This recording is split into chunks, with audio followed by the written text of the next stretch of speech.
Just a day after unknown assailants set ablaze two lorries in two separate incidents, Moyale residents are mourning the death of 10 people who were killed in renewed fighting in Butie within Moyale, involving members of the Gare and Borana clans. Witnesses claim the killings are happening in the full glare of security personnel. We have just dispatched a high-level team to really go and deal with that.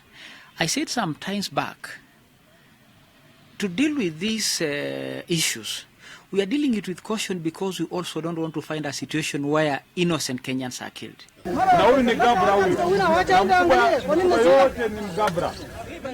Given the security situation in the area, the victims are suffering since no humanitarian aid can reach them. The injured are unable to access medical help since roads are under the control of armed warring communities. Speaking to Citizen TV, Interior Cabinet Secretary Joseph Olelenku says the area leaders are to blame for politicizing issues instead of preaching peace and unity among the communities. Unfortunately, when you observe the behavior of the leaders when we are talking here and when they go to their communities, it's completely different. You find a very senior leader who defends his people when they get involved in such practices. This comes even as tension mounts in Turkana area following fresh attacks where 2 people were killed and 2 others seriously injured, among them a police officer.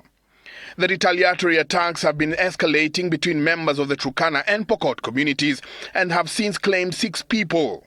But what has been lingering in the minds of many is why security agencies have been unable to decisively end the clashes. According to Interior Secretary, the government is conducting intelligence disarmament but will soon be carrying out a forceful disarmament in the area if the situation so dictates. Ajaribu operation, hiyo ndio itaweza kuamua kutuliza haya kwa sababu silaha ya Ramu ni mingi sana hapa kushinda hata ya serikali. The situation here is we get to know through our intelligence system who have guns, and we say, we know you have guns, bring them.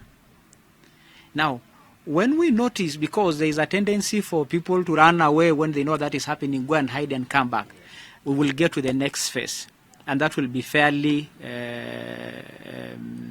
difficult for the communities because that will require use of force. For the last few months, cases of inter-clan wars have been on the rise within the country, with people losing lives and others getting seriously injured, which raises the question, if indeed the government knows the clashes are politically instigated, then why are the politicians involved not being arrested and charged accordingly? Njenga, Citizen TV, Nairobi.